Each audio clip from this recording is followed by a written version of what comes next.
Big TV digital exclusive లో breaking news చూస్తున్నాం. రంగారెడ్డి జిల్లా శంషాబాద్ లో దారుణ ఘటన చోటు చేసుకుంది. అత్తమామలే కోడల్ని చంపి పూడ్చిపెట్టిన ఘటన ప్రజెంట్ ఆ ప్రాంతంలో కలకలం రేపుతోంది. అయితే భార్య కనపడటం లేదంటూ కూడా పోలీసులకు తన భర్త ఫిర్యాదు చేయడం జరిగింది. అయితే పోలీసులు విచారణ చేపట్టిన తర్వాత అత్తమామలే స్వయంగా కోడల్ని చంపినట్లుగా కూడా నిర్ధారణ జరిగింది. అయితే కోడల్ని అత్తమామలు అసలు ఎందుకు చంపాల్సి వచ్చింది అనే కోణంలో అయితే ప్రజెంట్ పోలీసులు దర్యాప్తును కొనసాగిస్తూ ఉన్నారు. అయితే ఈ ఇద్దరు దంపతులు కూడా 20 ఏళ్ల కిందటే ప్రేమ పెళ్లి చేసుకున్నారు. అయితే తర్వాత కూడా ఈ ధూళి కొడుకు ప్రేమ పెళ్లి విషయం ఇష్టం లేదు తల్లిదండ్రులకి. ఇక ఇటీవల సురేష్తో కూడా గొడవలు పెరిగాయి. పెద్దల దగ్గర పంచాయతీ కూడా నిర్వహించారు. అయినప్పటికీ కూడా ఈ పగలు ఏర్పడటంతో కూడా 2 నెలల కిందట హత్య చేసి పూడ్చిపెట్టినట్టుగా కూడా అత్తమామలు గుర్తించారు. అయితే ఈ కేసుకు సంబంధించి అసలు డీటెయిల్స్ ఏంటనేది కూడా మా ప్రతినిధి సురేష్ని అడిగి తెలుసుకుందాం. సురేష్, అసలు ఈ కేసుకు సంబంధించి కంప్లీట్ డీటెయిల్స్ ఏంటి? శంషాబాద్ లో కోడల్ని హత్య చేసిన ఘటనలో సంచలన విషయాలు బయటికి వస్తున్నాయి. ముందుగా 2 నెలల క్రితం ధూళి మిస్ అయిందని చెప్పేసి కూడా శంషాబాద్ పోలీసులకి భర్త సురేష్ ఫిర్యాదు చేయడం జరిగింది. 2 నెలల నుంచి కూడా పోలీసులు గాలింపు చర్యలు చేపట్టినప్పటికీ కూడా ధూళి ఆచూకీ దొరకకపోవడంతో పోలీసులు తమదైన శైలిలో విచారణ జరపడంతో అత్త మామలే హత్య చేసినట్టుగా గుర్తించడం జరిగింది. ధూళి సురేష్ 20 సంవత్సరాల క్రితం వివాహం చేసుకున్నారు. వీరు ప్రేమ వివాహం చేసుకున్నారు. అయితే సురేష్ తల్లిదండ్రులకి వీరి వివాహం నచ్చకపోవడంతో వీరు కొద్ది రోజుల నుంచి దూరంగానే ఉంటున్నారు. అయితే గతం ఈ గ్యాప్ లో కొన్నిసార్లు అత్తమామ దగ్గరికి ధూళి వచ్చి వెళ్తుండేదని చెప్పేసి కూడా ధూళి కుటుంబ సభ్యులు చెప్తున్నారు. ఆ తరుణంలోనే శాంతం రాయ్కి ధూళిని పిలిపించి కళ్ళు తాగించి ఆ తర్వాత నిర్మానుష ప్రాంతానికి తీసుకెళ్లి ఆమెపై తలపై రాయితో కొట్టి చంపేసి ఆ తర్వాత పూడ్చిపెట్టేశారని చెప్పేసి కూడా పోలీసుల విచారణలో తేలింది. ఈ హత్యకు కారణం ధూళిని సురేష్ పెళ్లి చేసుకోవడం, అత్తమామలకు ఇష్టం లేకపోవడంతోనే ఈ హత్య జరిగిందని చెప్పేసి కూడా పోలీసుల దర్యాప్తులో తేలింది. వీరికి 2 కొడుకులు కూడా ఉన్నారు. ధూళికి సురేష్ కి 2 కొడుకులు ఉన్నారు.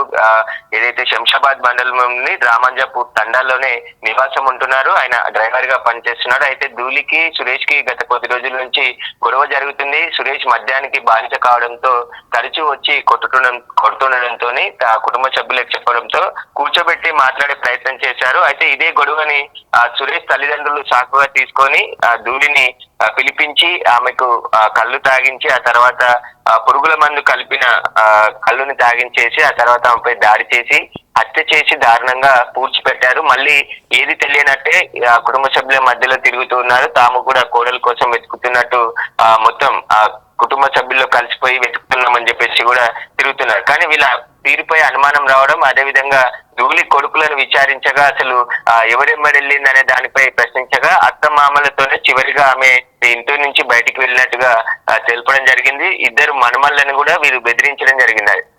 ధూళిని బయటికి తీసుకెళ్లిన విషయం ఎవరికి చెప్పొద్దు అని చెప్పేసి కూడా వారిని బెదిరించినట్టుగా గుర్తించడం జరిగింది. వారందరూ కూడా పోలీసులు ప్రశ్నించడంతో కుటుంబ సభ్యులందరినీ ప్రశ్నించి వీరి కదలికలపై అనుమానం రావడంతో ఒకసారిగా విచారించడంతో ఈ విషయం బయటకు వచ్చింది. నిన్న శంషాబాద్ శివారు ప్రాంతంలో ధూళిని పూడ్చిపెట్టిన ప్రదేశానికి అత్తమామలను తీసుకెళ్లి ఎక్కడ పూడ్చిపెట్టారో అక్కడ మృతదేహాన్ని వెలికి తీసి పోస్ట్ మార్టం నిమిత్తం ఉస్మానియా ఆసుపత్రికి తరలించడం జరిగింది. అయితే పెళ్లి చేసుకున్నప్పటి నుంచి కూడా ధూళిపై పగ పెంచుకున్న అత్తమామలే ఈ హత్య చేసినట్టుగా పోలీసులు నిర్ధారించడం జరిగింది. అయితే ప్రేమ వివాహం చేసుకున్నారు. సురేష్ అదేవిధంగా ధూళి ఒకే తండాకు చెందినవాడు. అయితే చిన్నప్పటి నుండి కలిసి పెరగడంతో ప్రేమించి పెళ్లి చేసుకున్నారు. ఆ ప్రేమ వివాహం సురేష్ తల్లిదండ్రులకు నచ్చకపోవడంతో ఎలాగైనా కోడల్ని హతమార్చాలనే ప్లాన్ ప్రకారం హత్య చేసినట్టు పోలీసులు గుర్తించడం జరిగింది. ప్రస్తుతం అత్త మామని ఎవరైతే ధూళికి సంబంధించి అత్త మామని తులసిని అదేవిధంగా హనుమంతుని అదుపులోకి తీసుకోవడం జరిగింది. వారు ప్రస్తుతం పోలీసుల అదుపులోనే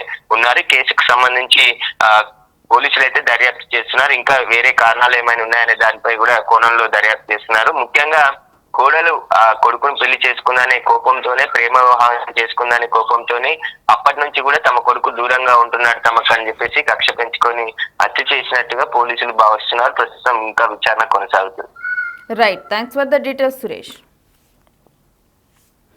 సో కొడుకు సురేష్ అదేవిధంగా కోడలు ధూళి వీళ్ళిద్దరు ప్రేమ వ్యవహారం కూడా ముందు నుంచి కూడా వీళ్ళ పేరెంట్స్కి ఇష్టం లేదు. ఆ తర్వాత వీళ్ళిద్దరు పెళ్లి చేసుకున్న తర్వాత కూడా ఇదే వాళ్ళకి ఆ ఇష్టం అనేది అలానే కంటిన్యూ అవుతూ వచ్చింది. అయినప్పటికీ కూడా ధూళి అప్పుడప్పుడు వచ్చి వాళ్ళ అత్తమామల్ని కలుస్తూ ఉండేది. అయితే ఈ మధ్య కాలంలో సురేష్ మద్యానికి బానిస అవ్వటము, ఆ తర్వాత ధూళి కూడా వచ్చి వాళ్ళ అత్తమామలతో ఇదే విషయం గురించి మాట్లాడటము, పెద్దల మధ్య పంచాయతీ పెట్టించడము, ఇవన్నీ ఘటనలు చోటు చేసుకున్నాయి. అయితే ఈ ఘటనలన్నింటినీ కూడా ఆసరాగా తీసుకున్న అత్తమామలు జూలీని ఇంటికి తీసుకొని వచ్చి మద్యం తాగించి అక్కడి నుంచి ఒక నిర్మానుష్య ప్రాంతానికి తీసుకొని వెళ్ళి హత్య చేసిన ఘటన చోటు చేసుకుంది. ఆ తర్వాత తనని ఎవరికీ తెలియకుండా కూడా పూడ్చిపెట్టారు. ఇక పూడ్చిపెట్టిన తర్వాత ఎప్పుడైతే తన భర్త సురేష్ తన భార్య ధూళి కనిపించడం లేదని పోలీస్ కంప్లైంట్ ఇచ్చారో అప్పటి నుంచి కూడా అందరు ఫ్యామిలీతో కలిసి తిరుగుతూ వాళ్ళు కూడా వెతుకుతున్నట్లు కోడల కోసం కూడా ఆ విధంగా వాళ్ళ ప్రవర్తన బిహేవ్ చేశారు. ఆ తర్వాత పోలీసులు తమ స్టైల్లోనైతే దర్యాప్తును కొనసాగించారు. ఆ దర్యాప్తును కొనసాగించినప్పుడు ఎప్పుడైతే ధూళి పిల్లలు ఆ ఇద్దరు కొడుకులను కూడా వాళ్ళు విచారించినప్పుడు చివరిగా జూలీ అసలు ఎవరితో బయటికి వెళ్ళింది, ఇవన్నీ విషయాలు కూడా ఒకదాని తర్వాత ఒకటి ప్రశ్నించినప్పుడు చివరిగా వాళ్ళ అత్తమామలతోనే జూలీ బయటికి వెళ్ళినట్లుగానైతే ఆ పిల్లలు తెలిపారు. అయితే ఇన్ని రోజులు ఆ పిల్లలు అటువంటి వివరాలు వెల్లడించకపోవడానికి కారణం ఆ అత్తమామలు వాళ్ళిద్దరూ కూడా వాళ్ళని బెదిరించారు అని చెప్పి కూడా ఆ పిల్లలు చెప్పడం జరిగింది. చివరికైతే వీటన్నిటి ఆధారాలంగానైతే అత్తమామలే ధూళిని చంపినట్లుగా కూడా నిర్ధారణ చేశారు. అయితే అసలు కారణాలు ఏంటి అని చెప్పి కూడా ప్రజెంట్ అయితే ఇంకా దర్యాప్తు కొనసాగుతూ ఉంది. ఏ విధంగా వీరు చంపడం జరిగింది ఏంటి అని చెప్పి కూడా వీటన్నిటికి సంబంధించి దర్యాప్తు అయితే ప్రజెంట్ ఇంకా కొనసాగుతూ ఉంది. అయితే దీనికి సంబంధించి వాళ్ళ కుటుంబ సభ్యులు మాట్లాడారు, అది కూడా ఒకసారి విందాం. శంషాబాద్ మండల్, రంగారెడ్డి డిస్టిక్. ఈమె హత్యకు గురైన ఆమె మా అక్క. ఆమె పేరు ముడావత్ ధూళి. మా తండలనే ఉంటుండే ఆమె. తండలనే ఇచ్చినాం పెళ్లి, మా తండలనే ఇచ్చి పెళ్లి చేయించినాం ఆమెకు. వాళ్ళ హస్బెండ్ పేరు సురేష్, ముడావత్ సురేష్. ఇద్దరు కొడుకులు ఆమెకు. ఇద్దరు కొడుకులు 15-16 ఇయర్స్ ఉంటారు. వాళ్ళ వాళ్ళ అత్త పేరు తులసి, వాళ్ళ మామ పేరు అనంతి. వాళ్ళు ఇక్కడ సాతంరాయలో ఉంటారు.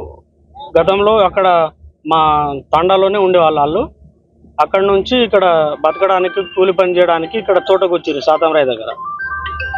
15-20 ఇయర్స్ నుంచి ఇక్కడనే ఉన్నారు వాళ్ళు. ఇంటి దగ్గర చిన్న చిన్న గొడవలు అవుతుండే. మా బావ డ్రింక్ చేస్తుండే.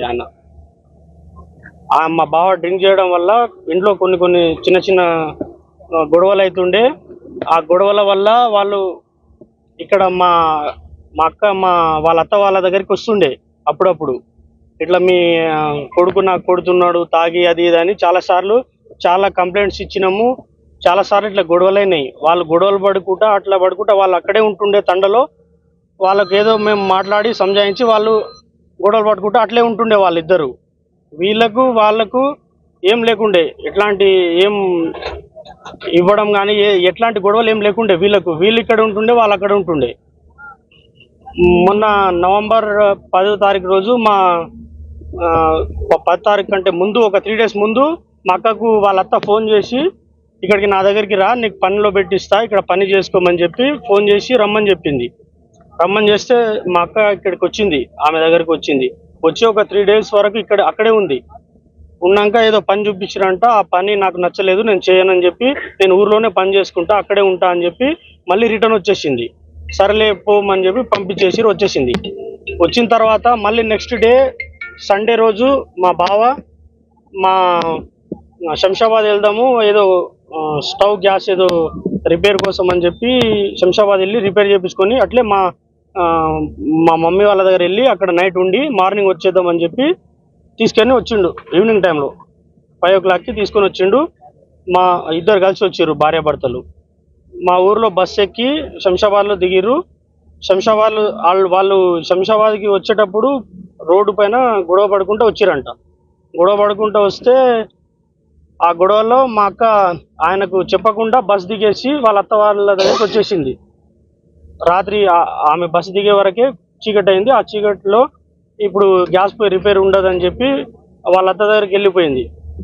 అక్కడికి వచ్చినాక మా బావ అక్కడ బస్ స్టాండ్లో వెతికిండు, అక్కడ దొరకలేదు, కనిపించలేదు. ఆయనకు కూడా దేవులాడినాం, కనిపించకపోతే నాకు ఫోన్ చేసిండు మా బావ. వాళ్ళ మమ్మీకి ఫోన్ చేసిండు, అందరికి చేసిండు. మీ దగ్గరికి వచ్చిందా, ఇట్లా మేము శంషాబాద్ వచ్చినామని మాకు ఫోన్ చేసి చెప్తే మాకు తెలీదు అని చెప్పినాం. మేము తెలీదు అని చెప్తే వాళ్ళ అమ్మ కూడా నాకు తెలీదు అని చెప్పింది. వాళ్ళ అమ్మ దగ్గరకు వచ్చింది. వాళ్ళ అమ్మ దగ్గరకు వచ్చింది, చెప్పలేదు ఆమె. నేను రాలేదు, ఇక్కడికి రాలేదు మీ భార్య, మీరు ఇద్దరు ఎక్కడికి వెళ్ళారో నాకు తెలియదు, మీరు శంషాబాద్ ఎందుకు వచ్చారో నాకు తెలియదు, నా దగ్గరికి అయితే రాలేదని చెప్పిందంట. మేము అప్పటి నుంచి ఒక 2-3 డేస్ వెతికినాం. 2-3 డేస్ వెతికే వరకు మాకు ఎక్కడ కనిపించలేదు. కనిపించకపోతే మేము వెళ్ళి కంప్లైంట్ ఇచ్చినాం. పోలీస్ స్టేషన్లో కంప్లైంట్ ఇచ్చి ఆ కెమెరాలన్నీ చెక్ చేస్తే అక్కడ ఎక్కడ కనిపించలేదు. వాళ్ళ అత్తమామను కూడా పిలిచి వాళ్ళని కూడా అడిగినాము, వాళ్ళ దగ్గరికి మీ దగ్గరికి వచ్చిందా, ఆమె ఎక్కడికి వెళ్ళదు, ఆమె దగ్గరికే వస్తే లేదంటే ఇంటి దగ్గరే ఉంటుంది. ఆమె మీ దగ్గరికి వచ్చిందా అని అడిగితే ఆమె మా దగ్గరికి రాలేదు, అసలు మా దగ్గర రాలేదని వాళ్ళ అత్త మామ ఇద్దరు చెప్పారు. మా అక్క వాళ్ళ తన కొడుకు కూడా అక్కడే ఉంటాడు, అతని పేరు మనోహర్, చిన్న కొడుకు. అతను కూడా చెప్పలేడు మాకు, అతను అక్కడే ఉంటాడు వాళ్ళతో పాటే. అతను కూడా ఇక్కడికి వచ్చిందని చెప్పలేడు. చెప్పకపోయేసరికి మేము వెతుకుతూనే ఉన్నాము. ఇప్పటి వరకు 2 months కంటే ఎక్కువనే అయిపోయింది. వెతుకుతూనే ఉన్నాం, ఎక్కడ దొరకట్లేదు. అన్ని చోట్ల వెతుకుతున్నాం, చెప్పిన అడ్రస్లు అన్ని ఊర్లలో వెతుకుతున్నాం, కంప్లైంట్ ఇచ్చినాం. పోలీసు వాళ్ళు కూడా వెతుకుతున్నారు, మేము కూడా వెతుకుతున్నాం, ఎక్కడ దొరకట్లేదు. మొన్న 3 days బ్యాక్ అతని మా అక్క వాళ్ళ పెద్ద కొడుకు ఫోన్ చేసి వాళ్ళ డాడీ తోటి మాట్లాడే వరకు వాళ్ళ పెద్ద కొడుకు ఇక్కడికి వచ్చినట్ట 3 days ముందు.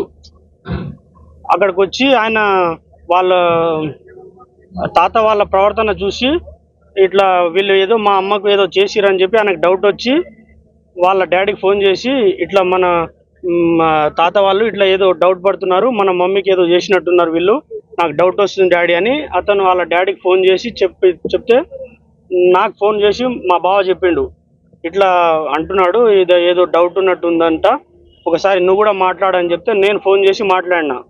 ఇక్కడికి వచ్చినట్టుంది మా మమ్మీ ఇక్కడికి వచ్చినట్టుంది, వీళ్ళు ఏదో దాస్తున్నారు, వీళ్ళు చెప్పట్లేదు, ఇక్కడికి రాలేదని అంటున్నారు, కానీ ఏదేదో ప్రవర్తనలు చేస్తున్నారు వీళ్ళు, అన్ని ఏవేవో దాపెట్టేస్తున్నారు, అన్ని అక్కడ గుడికి వెళ్దాము, మనం నిద్ర చేద్దాము, మేము జైలుకి వెళ్తామేమో, మీరు ఏమైపోతారు అని వాళ్ళకి ఏదేదో చెప్తున్నారంట. అక్కడ కెమెరాలు ఉన్నాయి, ఆ కెమెరాలు మనకి ఇక్కడ ఫోకస్ చేస్తాయి అవి ఇవి అని ఏవో డౌట్స్ చెప్తే వానికి డౌట్ వచ్చి మాకు చెప్పిండు. మాకు చెప్పే వరకు మేము మార్నింగ్ వెళ్ళి వాళ్ళిద్దరిని వాళ్ళ తమ్ముడిని వాడిని ఇద్దరిని తీసుకొచ్చి మేము అడిగినాం, ఏం జరిగిందిరా నిజంగా చెప్పండి, మీ అమ్మ అక్కడికి వచ్చిందా రాలేదా ఏంటి క్లారిటీగా చెప్పండి అని చెప్తే వాళ్ళ చిన్న కొడుకు మా అక్క చిన్న కొడుకు చెప్పిండు, మా అమ్మ ఇక్కడికి వచ్చింది, మా నాయనమ్మ మాట్లాడింది, మా అమ్మ వాళ్ళిద్దరు మాట్లాడి నీకు మళ్ళీ శంషాబాద్లో డ్రాప్ చేస్తాపా అని మా అమ్మమ్మ తీసుకొని వెళ్ళింది. మా తాత మా అమ్మమ్మ ఇద్దరు కలిసి తీసుకొని వెళ్ళి మళ్ళీ మా తాత మా నాయనమ్మ ఇద్దరే వచ్చిర్రు, కానీ మా మమ్మీ రాలేదు మళ్ళీ రిటర్ను. మళ్ళీ రాకపోయేసరికి నేనేం అడగలేదు. మార్నింగ్ నాకు మళ్ళీ మా అమ్మమ్మ చెప్పింది,